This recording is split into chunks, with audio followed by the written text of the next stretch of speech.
इशरत कतरा है दरिया में फना हो जाना। इशरत कतरा है दरिया में फना हो जाना। दर्द का हद से गुजरना है दवा हो जाना।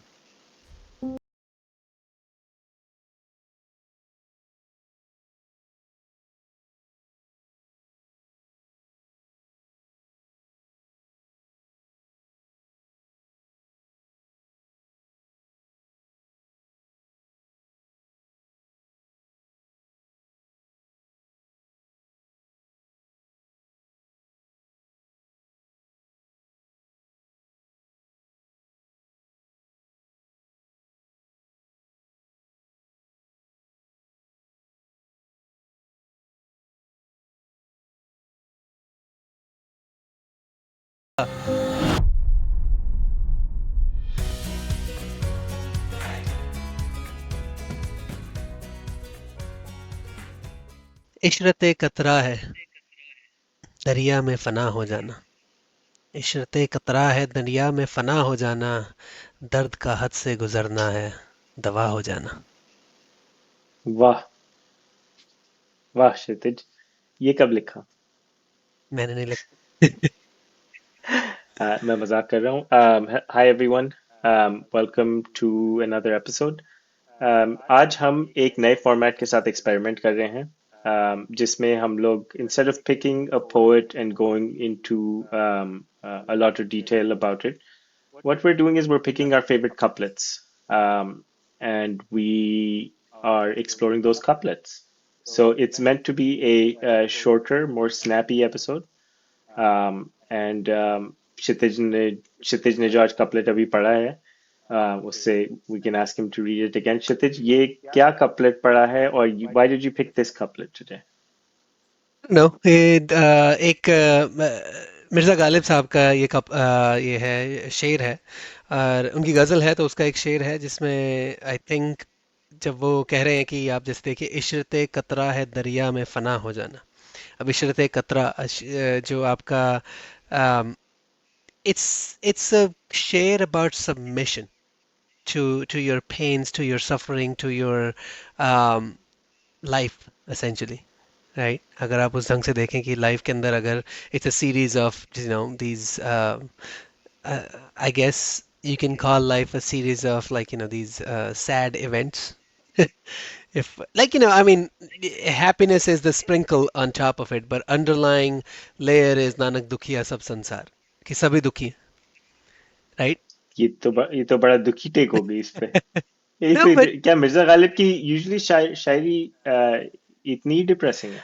I don't think it's depressing. I think it's an empowering in that way because वो जब कह रहे हैं कि दर्द का हद से गुजरना है दवा हो जाना, कि दर्द इतना बढ़ गया कि वो ही दवा बन गया. So it kind of becomes empowering in that sense, right? क्योंकि आपको वो दर्द से भागने को नहीं कह रहे हैं, आपको वो ये नहीं कह रहे हैं कि आप डे टू डे आपको वो लड़ने को भी नहीं कह रहे हैं दर्द से. वो आपको ये कह रहे हैं कि आप दर्द को एक्सेप्ट करो, उसको सबमिट करो. जिसमें मैं जैसे मैंने अभी पहले भी एक वो बोला कि नानक दुखिया सब संसार, कि गुरु नानक ने कहा है कि सारा संसार ही दुखी है, right? So in one way और वो द अदर, एक एक स्टोइक सेइंग है, the obstacle is the way. obstacle is the way. Like nothing comes This easy. is, Like these are yeah. these are like little philosophies that we have accepted in our life, but like it took a person a lifetime to understand these lessons and put them in these like proverbs or a couplet format, right? So एक एक आग का दरिया है और डूब डूब के के जाना जाना है. है, yeah, right. ये वही बात Yeah, होगी yeah, ना? exactly. वो इश्क की बात होती है, पर तो आग का दरिया डूब के जाना है, yeah. तो मैं फिर से पढ़ता हूँ. इशरत कतरा है दरिया में फना हो जाना. दर्द का दर्द का हद से गुजरना है दवा हो जाना. इशरत कतरा का क्या मतलब है? और है दरिया में फना हो जाना. जिन लोगों की वोकैब्युलरी थोड़ी लिमिटेड है उनके लिए, मतलब मुझ जैसों के लिए एक्सप्लेन करो, इसका मतलब क्या है इशरत कतरा? Like it's like if you break it down, it comes down to like a pleasure of a drop. Like but that okay. doesn't make any sense in its own, right? Like but आप अगर उसको पढ़ो कि इशरत इशरत जो होगी आपकी pleasure हो गई, खुशी, आपकी जो जिसमें हम्म। आपको खुशी मिलती है कुछ है। आ, तो वो, और कतरा, कतरा तो एक ड्रॉप ऑफ वाटर, ड्रॉप हो गया। ड्रॉप हो गया, हाँ। राइट। तो अब वो इस तरीके से समझो आप कि आप, जैसे हम कहते हैं कि हम अगर खुदा को समझने की कोशिश करें, so if you per God as a, let's just say that he is an ocean और she is an ocean, right? Like hmm. God is like an ocean and you are one drop out of that ocean. You have all the qualities of that ocean, in that one drop. Like you're essentially a part of that ocean as a drop, but you are not an ocean in yourself, right? हम्म। और जब वो इशरत कतरा, अब आपकी वो जो आपके अंदर जो तड़प है, जो आपके अंदर एक क्योंकि आप ये भी देखो ना कि हमारे उसमें दुनिया के अंदर और किस स्पीशीज के अंदर रिलीजन नजर आता है इंसानों के अलावा, राइट? तो वो एक हम्म। फिलोसॉफिकल बात भी है कि अगर वहां पे रिलीजन नहीं है तो क्यों नहीं है, और क्यों हमारे यहाँ पर है, क्योंकि हमने आकर इस दुनिया के अंदर खुदा को समझने की कोशिश की है, because we have that kind of sense of longing towards that, towards God, right? So if God is an ocean and we are the katra, the drop, then that longing is what he's talking about, कि इशरत कतरा है, that longing कि दरिया में, दरिया खुदा हो गया, मैं फना हो जाना, भाई उसमें जाके मैं मिल हम्म। जाऊं, और उसमें जाके फिर I'm never gonna be a single drop anymore. तो ये नेसेसरीली नहीं है कि ये खुदा के से मुखातिब है। This can also be interpreted as कि हम लोग जो हैं as humans we are looking to be a part of something bigger. Like me on my own my life is pretty meaningless, but when I what gives it purpose is, my friends, my family, either my community, either a purpose or a shared purpose। Yeah, yeah, वो जब मैं उसमें मिल जाता हूँ तो वो मेरी मतलब if I'm the drop here then that's what brings me joy, right? मतलब at the end of the day हमारी जो खुशी है वो हमारे आसपास के जो लोग हैं, हमारी कम्युनिटी, हमारे पर्पस, म्यूचुअल पर्पस से जुड़ी हुई है। ये भी एक तरीके से हो सकती है इसकी interpretation. sure, but that's the thing, right? That's important for you. We can't say that that is important for everybody else in the world, right? Like it doesn't Sure, I apply. mean that's what poetry is though, like what your या interpretation interpretation, because आपके लिए is। जो important होगा आप उसके बारे में सोचोगे। अब जैसे मिर्जा गालिब ने इसी पर ही कहा है कि ना था कुछ तो खुदा था, कुछ ना होता तो खुदा होता, डुबोया मुझको होने ने, ना होता मैं तो क्या होता, वाह। राइट? तो वो कह रहे हैं कि जब कुछ नहीं था तो खुदा था, ना था कुछ तो खुदा था, कुछ ना होता तो खुदा होता, डुबोया मुझको होने ने, मेरे होने ने मुझे खुदा से अलग कर दिया, नहीं तो अगर मैं नहीं होता तो मैं क्या होता, सोचो, मैं खुदा होता। हम्म। मैं कह रहा ना, तो कतरा, दैट्स क्रेजी। तो हाँ। कतरा तो वही कह रहा है ना कि मुझे समंदर से बाहर निकाल के मैं कतरा बना। अगर मैं कतरा नहीं होता तो मैं तो समंदर होता ना, मैं तो दरिया था। मुझे एक ड्रॉप को अलग कर दिया तब जाके मैं ड्रॉप बना, otherwise I was never a drop. मैं तो समंदर था और सिर्फ समंदर हर जगह। अच्छा, एक कतरे के बारे में ये भी सोचो ना कि अगर आप एक पानी की बूंद अगर पानी में है, तो वो भी तो पानी है ना, उसको तो नहीं पता उसकी तो कुछ एग्जिस्टेंस है ही नहीं। It's part of that whole water. It existence came into existence when it came out of that water.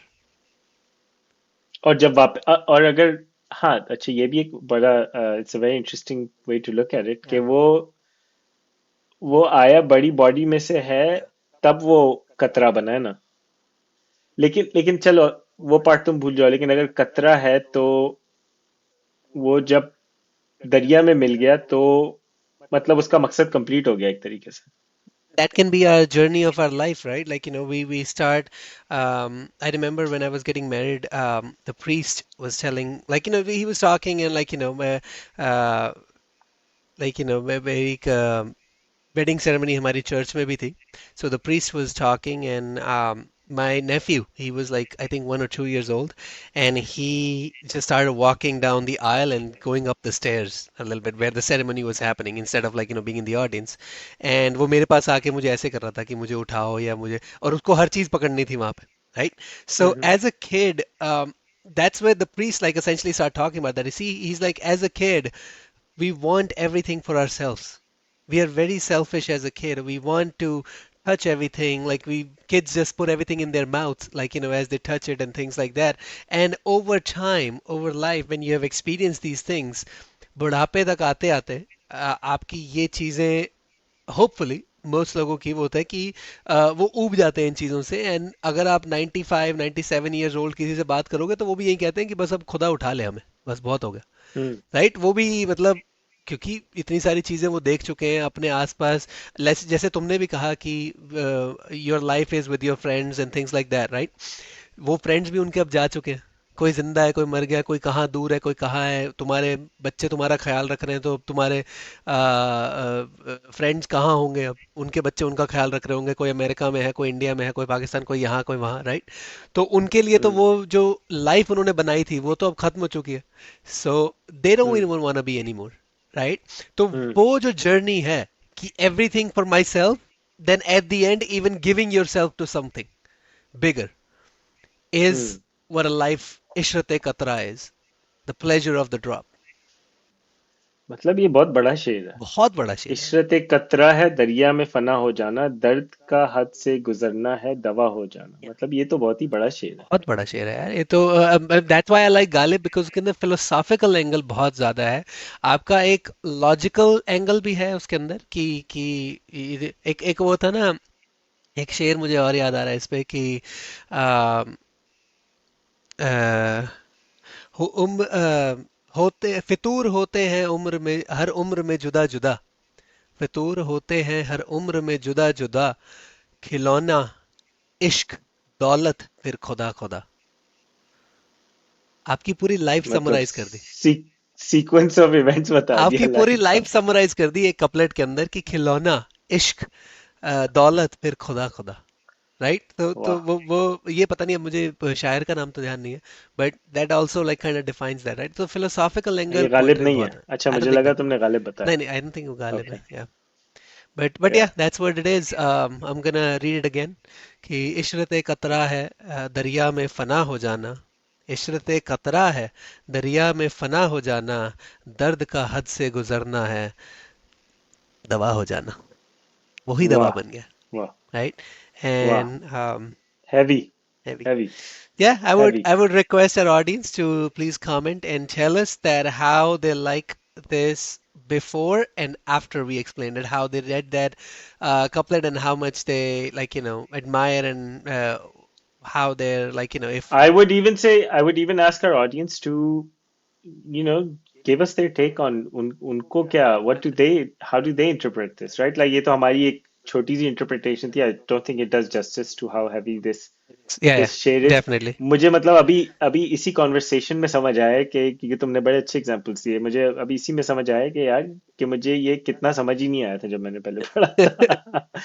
तो I would like to hear other people's interpretations and how, what I would like to see कि हमारी interpretation, मेरी और तुम्हारी interpretation में भी फर्क है। I want to read other people's interpretations of this one simple couplet, yeah you know। all right thank you So everyone thank you guys for watching, and we look forward to your interpretation of this. all right thank you everyone